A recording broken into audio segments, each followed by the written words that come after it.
Vendí la casa y saqué todo tu dinero. En unas horas te quedas en la calle, fue lo que escuché a las 3 de la madrugada, con su voz tranquila y satisfecha, como si estuviera presumiendo una victoria que llevaba tiempo planeando. Mi esposo hablaba seguro de haberme dejado sin nada, convencido de que me había arrebatado cada peso y cada recuerdo construido con años de trabajo y sacrificio, mientras yo permanecía en silencio, mirando la oscuridad del cuarto y sintiendo cómo esa traición intentaba atravesarme el pecho. No lloré ni supliqué, porque en medio del golpe recordé un detalle que él ignoró por completo en su prisa por deshacerse de mí, un error escondido en ese supuesto gran movimiento que cambiaría el destino de ambos. Pensó que esa llamada marcaba mi final, pero en realidad fue el inicio de su propia caída, y lo que ocurrió después demuestra que la ambición ciega siempre cobra factura. Crecí en una colonia sencilla al oriente de la ciudad, en una casa donde el dinero nunca sobraba pero el respeto jamás faltó, y desde muy joven entendí que la estabilidad no cae del cielo, se construye con disciplina y paciencia. Tengo 39 años y durante más de la mitad de mi vida trabajé sin descanso, primero ayudando en el negocio de mis padres y después levantando junto a mi esposo un pequeño despacho contable que empezó con un escritorio usado y una computadora prestada. Siempre creí en el esfuerzo compartido, en la idea de que si ambos remábamos hacia el mismo lado podríamos darle a nuestra familia algo mejor de lo que nosotros recibimos. Durante años fui quien organizaba cuentas, pagaba impuestos, atendía clientes y revisaba contratos hasta la madrugada, mientras él se encargaba de cerrar tratos y proyectar una imagen de éxito que nos abrió puertas importantes.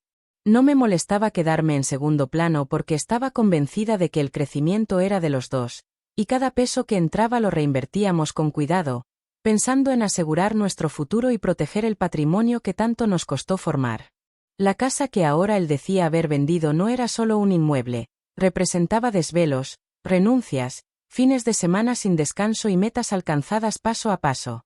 Siempre fui ordenada con los documentos y, por recomendación de un notario amigo de la familia, tomé decisiones que en ese momento parecían exageradas pero prudentes, como separar ciertos bienes, registrar participaciones de forma estratégica y mantener respaldos de cada movimiento importante. No lo hice por desconfianza, sino porque aprendí de mi padre que los negocios y los sentimientos no deben mezclarse sin reglas claras. Aún así, confié demasiado en que el respeto dentro del matrimonio bastaría para mantener todo en equilibrio. Con el tiempo noté cambios sutiles que preferí ignorar. Reuniones que no estaban en agenda, gastos que no cuadraban del todo y comentarios sobre oportunidades rápidas que prometían ganancias sin tanto esfuerzo. Intenté hablarlo varias veces, pero siempre encontraba una explicación convincente y una sonrisa que me hacía dudar de mis propias sospechas. Elegí creer porque quería preservar la paz en casa y porque pensaba que cuestionar demasiado podía parecer falta de apoyo.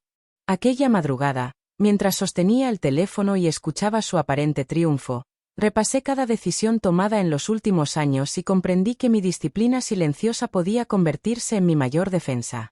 No era una mujer ingenua ni incapaz, aunque él creyera que dependía por completo de sus movimientos. Si había algo que definía mi carácter era la capacidad de mantener la calma en momentos críticos, analizar antes de reaccionar y actuar con firmeza cuando la situación lo exigía.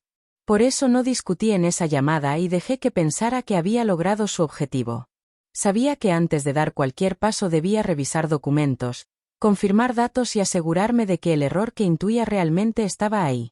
Esa serenidad no significaba resignación, sino preparación, porque detrás de cada logro que construimos hubo planeación, y detrás de cada firma importante estuve yo cuidando detalles que ahora podían marcar la diferencia entre quedarme en la calle o demostrar que la historia no estaba escrita como él imaginaba. Después de aquella llamada no corrí a reclamar ni a buscarlo, preferí empezar a unir piezas, y mientras revisaba mentalmente los últimos meses, recordé que todo había comenzado semanas atrás con una visita que en su momento me pareció incómoda pero no alarmante. Una tarde llegó acompañado de un supuesto inversionista interesado en expandir el despacho, un hombre demasiado amable que observaba cada rincón con una atención que iba más allá de lo profesional.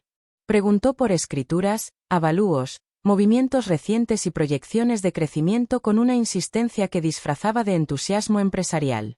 En ese encuentro noté algo distinto en su actitud.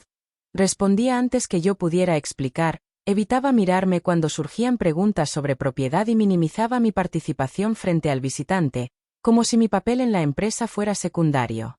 Esa escena encendió una pequeña alarma interna, aunque decidí no confrontarlo porque todavía confiaba en que se trataba solo de una estrategia para impresionar a alguien con dinero. Días después empezó a mencionar con frecuencia que el mercado inmobiliario estaba en su mejor momento y que vender ahora sería una jugada inteligente, comentarios que antes nunca había hecho porque siempre defendió la idea de conservar bienes a largo plazo. También insistía en que debíamos simplificar cuentas y concentrar recursos en una sola administración para agilizar decisiones, argumento que parecía lógico pero que chocaba con nuestra forma tradicional de manejar finanzas. Hubo una frase que ahora resuena con fuerza en mi memoria: a veces hay que arriesgar todo para ganar más. En aquel instante lo interpreté como ambición saludable, aunque algo en su tono sonó diferente, más impaciente y menos reflexivo. Preferí creer que era presión por crecer rápido y no una señal de que planeaba algo a mis espaldas. Durante esas semanas comenzó a salir con mayor frecuencia, alegando reuniones estratégicas y citas con asesores, mientras yo me quedaba revisando balances y detectando movimientos que no coincidían del todo con nuestros registros habituales. No eran cantidades escandalosas, pero sí suficientes para despertar dudas en alguien acostumbrada a examinar números con lupa. Cuando preguntaba, respondía que se trataba de adelantos para cerrar un trato importante y prometía explicarlo mejor cuando todo estuviera formalizado. Elegí confiar una vez más, quizá por costumbre, quizá por miedo a aceptar que la persona con quien construí un patrimonio podía estar tomando decisiones sin consultarme. Sin embargo, la inquietud creció cuando solicitó copias de ciertos documentos argumentando que un posible comprador quería revisar papeles antes de hacer una oferta formal. Esa solicitud fue la primera señal concreta de que la conversación sobre vender no era solo una idea al aire. Aunque accedí a facilitar información, guardé respaldos y verifiqué fechas, sellos y cláusulas, más por disciplina que por desconfianza abierta. No imaginaba que esa precaución sería clave poco tiempo después. La madrugada en que presumió haber vendido todo dejó claro que aquellas señales no eran simples coincidencias, sino pasos calculados dentro de un plan que yo apenas comenzaba a comprender. La mañana siguiente a la llamada decidí no quedarme paralizada por el miedo y me dirigí directamente al despacho para verificar con mis propios ojos lo que había hecho. Al llegar encontré la puerta principal cerrada con un candado nuevo y un aviso pegado en el vidrio que informaba sobre un cambio de administración. Sentí un vacío en el estómago al entender que no se trataba de una amenaza lanzada en la madrugada para asustarme, sino de un movimiento ya ejecutado. Marqué a su número sin obtener respuesta y en ese instante comprendí que había planeado todo para dejarme fuera antes de que pudiera reaccionar. Horas más tarde me envió un mensaje breve con una copia digital de un contrato de compraventa donde aparecía su firma y una cláusula que afirmaba que el bien se transfería libre de cualquier reclamo. Al leer ese documento confirmé que la traición no era producto de un arranque impulsivo, sino de una decisión fría que llevaba tiempo preparándose. Intentó justificarlo diciendo que yo nunca entendí la magnitud de las oportunidades que tenía frente a él y que necesitaba liberarse de una administración conservadora para crecer sin límites. La indignación me recorrió por dentro cuando añadió que todo estaba dentro de la ley y que no había nada que pudiera hacer, asegurando que el dinero ya estaba depositado en una cuenta nueva a la que no tenía acceso. Esa explicación no buscaba dialogar, sino demostrar poder, hacerme sentir pequeña y dependiente. Recordé cada noche revisando cifras, cada cliente que atendí cuando él no podía, cada decisión prudente que tomó forma gracias a mi insistencia, y aún así intentaba presentarme como un obstáculo para su éxito. Durante unos minutos me permití sentir la derrota, imaginando la escena de empacar mis cosas y buscar refugio en casa de algún familiar, mientras quienes nos conocían se preguntaban qué había pasado. La humillación no provenía solo de la pérdida material, sino de la manera en que eligió hacerlo, de madrugada, con tono triunfante y sin el menor respeto por la historia compartida. Sin embargo, mientras analizaba con más calma el contrato que me envió, noté detalles que no encajaban del todo con los registros que yo había revisado durante años. Fechas ligeramente distintas, referencias catastrales que necesitaban confirmación y una descripción que merecía revisarse con atención. No quise sacar conclusiones precipitadas, pero esa pequeña incongruencia impidió que el golpe me derrumbara por completo. Sabía que, si todo estaba tan bien calculado como él presumía, cada dato debía coincidir con exactitud, y cualquier diferencia podía convertirse en una grieta dentro de su supuesto triunfo. La traición estaba confirmada y el daño parecía enorme, pero algo me decía que la historia aún no estaba cerrada. Mientras muchos habrían reaccionado con gritos o amenazas, decidí concentrar mi energía en verificar cada línea de ese documento, porque en situaciones así la serenidad puede ser más poderosa que cualquier confrontación directa. Esa misma tarde pedí una copia certificada de las escrituras en el registro público y solicité una cita urgente con el notario que años atrás nos ayudó a estructurar nuestros bienes. No actué por impulso, sino con la disciplina que siempre me caracterizó, revisando cada antecedente hasta encontrar la diferencia que había notado en el contrato que me envió. Cuando tuve los documentos oficiales frente a mí, confirmé lo que empezaba a tomar forma en mi cabeza. La propiedad que él aseguró haber vendido no coincidía con la que legalmente estaba registrada bajo el esquema patrimonial que yo misma propuse tiempo atrás. Años antes, por recomendación profesional, dividimos activos para proteger el patrimonio familiar ante cualquier riesgo comercial. Parte de la estrategia consistió en registrar la vivienda principal bajo una figura jurídica distinta, vinculada a una sociedad donde yo tenía participación mayoritaria y facultades específicas para autorizar cualquier movimiento relevante. Ese detalle no era un secreto, pero siempre lo consideró un simple trámite administrativo sin mayor importancia. En su prisa por deshacerse de mí, olvidó revisar que la dirección comercial del despacho y la clave catastral del inmueble habitacional no eran equivalentes, aunque compartieran acceso y fachada similar.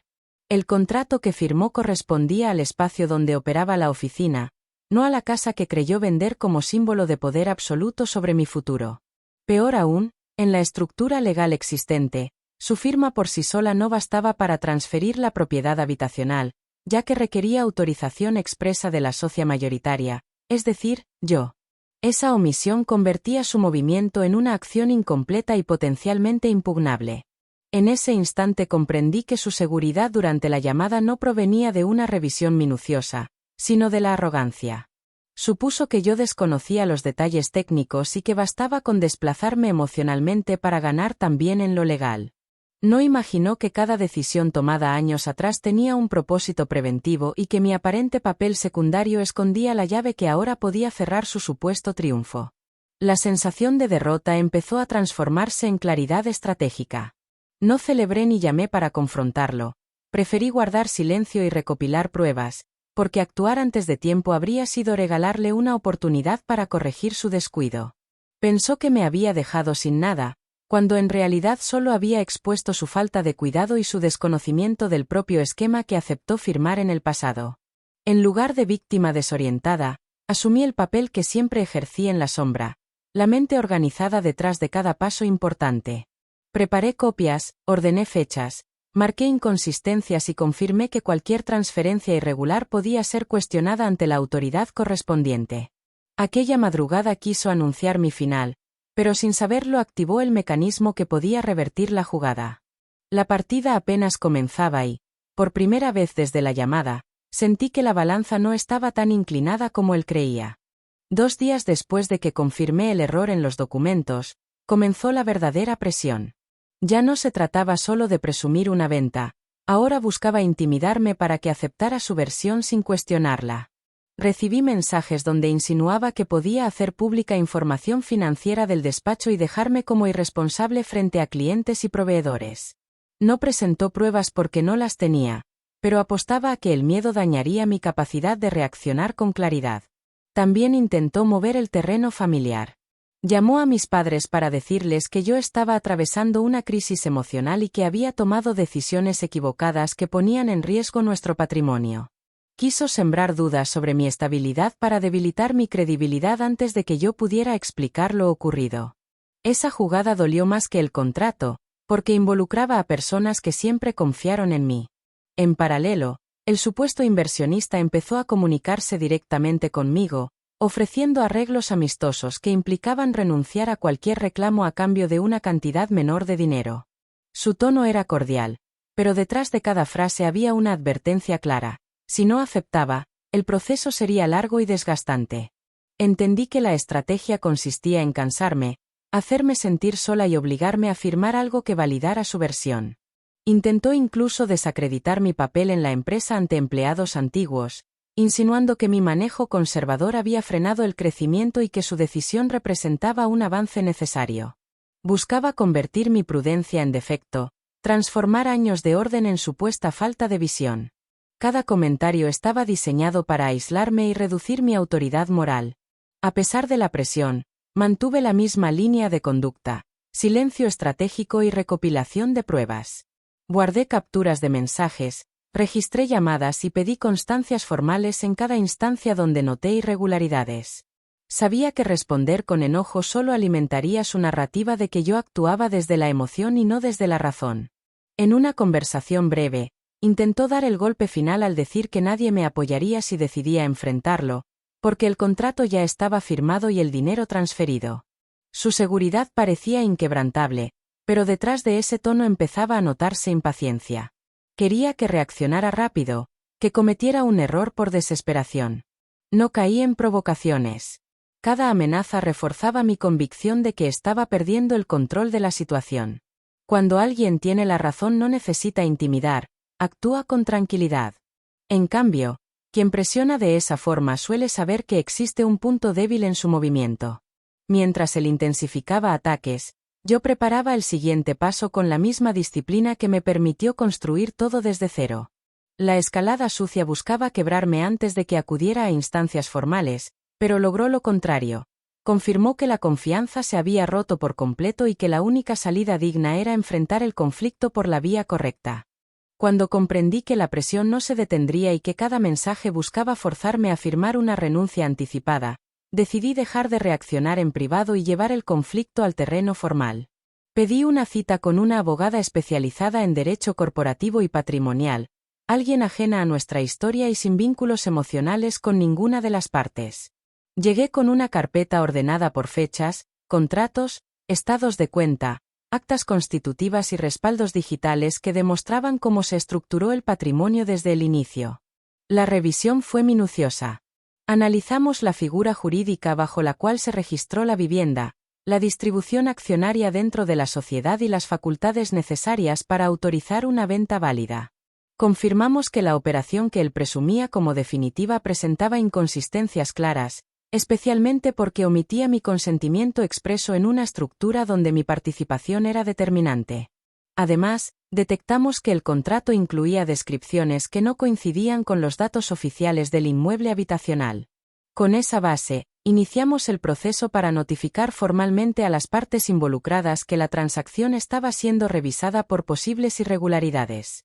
Se elaboró un escrito dirigido al registro correspondiente solicitando anotación preventiva mientras se aclaraba la validez del acto. También se envió requerimiento al comprador para que acreditara que conocía la situación jurídica completa antes de firmar. Cada paso quedó documentado con sello y fecha, porque en este tipo de disputas la precisión marca diferencia. No actué desde el deseo de venganza, sino desde la convicción de que la ley existe para proteger cuando se usa correctamente. Durante años me aseguré de cumplir obligaciones fiscales y contractuales sin atajos, y esa coherencia ahora se convertía en respaldo. La abogada fue clara. El proceso podría tardar, pero los fundamentos estaban sólidos y todo lo presentado coincidía con registros oficiales. Esa misma semana realizamos una comparecencia ante notaría para dejar constancia de mi postura y preservar derechos sobre la propiedad. No fue un acto dramático, sino técnico y estratégico. Cada firma, cada sello y cada copia certificada representaban una respuesta concreta frente a las amenazas previas. Mientras él intentaba resolver todo con presión emocional, yo trasladaba el conflicto a un terreno donde importan pruebas y no discursos. Cuando recibió notificación formal de que la operación estaba bajo revisión, su tono cambió. Ya no hablaba de victoria asegurada, sino de malentendidos que podían resolverse entre adultos. Propuso una reunión privada para evitar que el asunto escalara, señal inequívoca de que entendió la dimensión del error. Sin embargo, la decisión estaba tomada. Cualquier conversación futura sería a través de representantes legales y bajo registro oficial. En ese momento sentí que la balanza empezaba a nivelarse. No porque el resultado estuviera garantizado, sino porque la situación dejó de depender de intimidaciones. El conflicto entró a una etapa donde cada movimiento tendría consecuencias reales, Y eso modificó por completo el juego que él creyó controlar desde aquella madrugada. La notificación formal no solo cambió el tono de sus mensajes, también alteró la actitud del supuesto comprador y del inversionista que semanas atrás caminaba por mi oficina como si ya fuera dueño de todo. Cuando recibieron el aviso de revisión legal y la anotación preventiva en el registro, entendieron que la operación no estaba tan cerrada como les habían asegurado. De pronto, la seguridad que él transmitía empezó a desmoronarse frente a terceros. El inversionista fue el primero en marcar distancia. Argumentó que desconocía ciertos detalles sobre la estructura patrimonial y que no estaba dispuesto a involucrarse en un litigio que pudiera afectar su reputación. Esa retirada dejó a mi esposo sin el respaldo que presumía tener, y por primera vez noté en su voz algo distinto al orgullo, inquietud. Ya no hablaba de crecimiento inmediato ni de expansión estratégica. Ahora preguntaba cuánto tiempo podría tardar el proceso y qué opciones tenía para resolver rápido. En paralelo, algunos clientes comenzaron a llamarme directamente al enterarse de rumores sobre el cambio de administración. No buscaban confrontación, sino claridad. Les expliqué con serenidad que existía una revisión en curso y que cualquier modificación relevante sería comunicada oficialmente. Mi postura firme contrastaba con la versión apresurada que él había difundido, y esa diferencia empezó a inclinar la confianza hacia mi lado. El comprador, al percibir riesgo, solicitó revisar nuevamente documentos y condiciones. Exigió garantías adicionales que él no podía ofrecer sin mi participación, lo que evidenció ante todos que la operación dependía de más firmas y autorizaciones de las que había admitido. Esa presión externa lo colocó en una posición incómoda. Si reconocía el error, perdía autoridad. Si insistía en que todo estaba correcto, corría el riesgo de enfrentar una disputa mayor. Conforme pasaban los días, la arrogancia inicial se transformó en urgencia. Intentó convencerme de que levantara la anotación preventiva a cambio de una compensación económica que describió como generosa, pero esa propuesta revelaba que sabía perfectamente que el negocio no estaba blindado. La narrativa de que yo no podía hacer nada quedó atrás y fue sustituida por intentos de negociación apresurada. La caída no fue un espectáculo ruidoso, sino un proceso silencioso donde cada aliado empezó a cuestionar su versión. Sin respaldo sólido, sus decisiones comenzaron a parecer imprudentes ante quienes antes lo admiraban por su aparente audacia. La imagen de estratega exitoso dio paso a la de alguien que actuó sin revisar a fondo lo que firmaba. Aquel hombre que me llamó de madrugada para anunciar mi ruina ahora enfrentaba preguntas incómodas de quienes esperaban certezas. No necesitaba humillarlo ni celebrar. Bastaba observar cómo su propio movimiento, ejecutado con exceso de confianza, abría grietas que ya no podía cerrar con palabras. La historia empezaba a mostrar un giro que él jamás anticipó cuando creyó que me dejaba sin salida. La reunión que durante días intentó provocar finalmente se llevó a cabo en un despacho neutral, con ambos representantes legales presentes y cada palabra registrada. No era el escenario íntimo que él quería para convencerme en privado, sino un espacio formal donde el peso recaía en argumentos y documentos. Desde que entró supe que ya no tenía la seguridad de aquella madrugada. Su postura era rígida, pero la mirada evitaba sostener contacto directo por mucho tiempo. Comenzó hablando de errores de comunicación y de cómo todo se salió de control por falta de diálogo, intentando convertir una acción calculada en simple malentendido.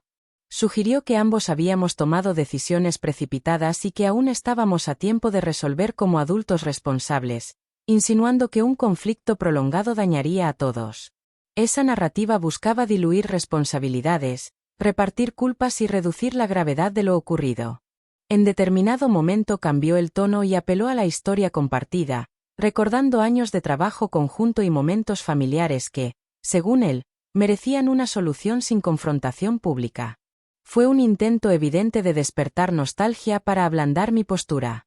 Sin embargo, el expediente frente a mí contenía fechas, firmas y movimientos claros que demostraban que la operación no fue improvisada, sino planificada sin mi consentimiento. Cuando su abogado reconoció que la venta del inmueble habitacional requería autorización adicional y que la falta de ese requisito podía invalidar la transferencia, el silencio en la sala pesó más que cualquier discurso. Esa admisión desmontó la narrativa de triunfo absoluto. Aún así, él intentó una última jugada. Propuso que validáramos la operación a cambio de una compensación que describió como justa, argumentando que seguir adelante sería desgastante para ambas partes. Escuché sin interrumpir y, cuando llegó mi turno, hablé con calma. Expliqué que la confianza no se rompe por accidente y que ninguna cantidad sustituye el respeto perdido. Señalé que las decisiones tienen consecuencias y que asumirlas forma parte de la madurez que tanto mencionaba. No levanté la voz ni recurrí a reproches personales. Me limité a reafirmar que el proceso seguiría su curso conforme a derecho. La frase que cerró mi intervención no fue dramática, pero sí definitiva. Las acciones hablan más que las promesas, y cada quien responde por lo que firma. Con esa postura quedó claro que no habría acuerdos apresurados ni validaciones bajo presión. La confrontación no terminó con gritos, sino con una certeza firme. El camino sería legal y transparente, sin espacios para manipulaciones emocionales. Al salir de esa sala entendí que el desenlace ya no dependía de discursos, sino de resoluciones oficiales.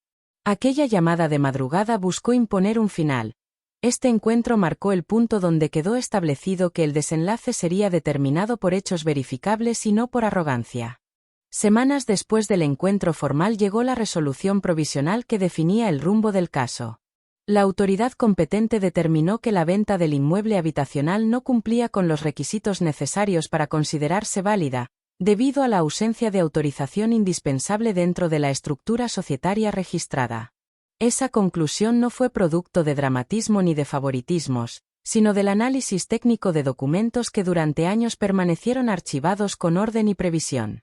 El comprador, ante la posibilidad de enfrentar un litigio largo y costoso, decidió rescindir la operación relacionada con la vivienda y concentrarse únicamente en el espacio comercial que sí podía transferirse bajo ciertas condiciones. Aquella decisión confirmó que la narrativa inicial de triunfo absoluto carecía de sustento. La casa que él afirmó haber vendido en la madrugada seguía jurídicamente protegida, y cualquier intento de forzar la transferencia quedaba sin efecto. La resolución también estableció medidas para regularizar la situación del despacho y definir responsabilidades sobre movimientos financieros realizados sin consentimiento pleno. Aunque el proceso continuaría en algunos aspectos administrativos, el punto central quedó claro: no podía disponer unilateralmente de bienes que requerían participación conjunta. Ese reconocimiento oficial transformó por completo la balanza del conflicto. No celebré con gritos ni busqué humillarlo públicamente. Sentí una mezcla de alivio y tristeza al confirmar que todo lo construido no se perdería por una decisión impulsiva, pero también asumí que la relación ya no tenía base sólida para continuar. La confianza rota no se restituye con resoluciones legales, aunque éstas ofrezcan protección patrimonial. Él enfrentó consecuencias que iban más allá de lo económico. Su imagen ante inversionistas y clientes se vio afectada por la percepción de haber actuado sin revisar completamente la estructura jurídica que él mismo aceptó en el pasado. Esa pérdida de credibilidad resultó más costosa que cualquier cifra discutida en la mesa de negociación. Comprendió demasiado tarde que la prisa por imponerse generó un escenario que pudo evitar con diálogo y transparencia. Por mi parte, inicié trámites para reorganizar formalmente la administración y asegurar que cualquier decisión futura estuviera respaldada por protocolos claros. No se trataba de blindarme contra el mundo, sino de aprender que incluso dentro del matrimonio deben existir límites bien definidos cuando hay patrimonio y responsabilidades compartidas. Aquella madrugada quiso anunciar mi caída, pero el desenlace mostró que las estructuras sólidas resisten intentos de abuso cuando se construyen con previsión. La consecuencia no fue un espectáculo de victoria, sino una lección sobria. La ley no premia arrogancia, responde a hechos comprobables. El capítulo legal avanzaba hacia su cierre, y aunque la historia personal tomaba otro rumbo, el patrimonio que representaba años de esfuerzo permanecía intacto. Cuando todo se calmó y los documentos quedaron en orden, me senté sola en la sala de esa casa que estuvo a punto de perderse y comprendí que el mayor aprendizaje no tenía que ver con cifras ni con cláusulas legales, sino con límites.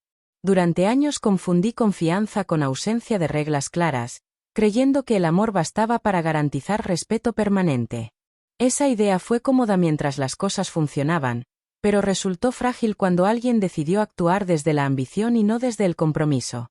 No me arrepiento de haber trabajado con disciplina ni de haber confiado en un proyecto compartido, porque cada esfuerzo me dio herramientas para enfrentar la traición con serenidad. Lo que sí entendí es que proteger lo construido no es señal de desconfianza, sino de responsabilidad. Poner condiciones y dejar todo por escrito no debilita una relación sana. Al contrario, evita que los conflictos escalen cuando aparecen diferencias reales. También aprendí que el silencio estratégico puede ser más poderoso que una reacción impulsiva. Aquella madrugada pudo convertirse en una escena de gritos y amenazas que solo habrían complicado el proceso. Elegí analizar antes de actuar y esa decisión cambió el resultado. Defenderse no implica buscar venganza, implica reconocer el propio valor y utilizar los medios correctos para preservar dignidad. La caída que él enfrentó no fue producto de mi deseo de castigo, sino consecuencia natural de decisiones tomadas sin revisar detalles fundamentales. Cuando alguien ignora advertencias y confía demasiado en su propio impulso, termina enfrentando escenarios que pudo evitar con diálogo y respeto. La justicia no siempre es rápida, pero llega cuando hay bases sólidas y constancia. Hoy miro esa experiencia como un recordatorio de que nadie debe entregar control absoluto de su patrimonio ni de su estabilidad emocional, incluso dentro del matrimonio. Amar no significa renunciar a la autonomía, y apoyar no implica firmar sin leer. Las historias de traición suelen comenzar con pequeñas señales que preferimos minimizar por comodidad. Si algo quiero dejar claro es que cualquier persona puede reconstruirse cuando actúa con firmeza y claridad. No importa cuán fuerte parezca el golpe inicial, siempre existe un margen para reaccionar con inteligencia. Las decisiones definen destinos, y asumirlas con responsabilidad marca diferencia entre caer y aprender. Ahora te pregunto a ti que escuchas esta historia, si una madrugada recibieras una llamada donde aseguran que lo perdiste todo, ¿reaccionarías desde el miedo o buscarías primero los detalles que pueden cambiar el final? Tu respuesta podría determinar si un error ajeno se convierte en tu ruina o en el inicio de tu propia fortaleza.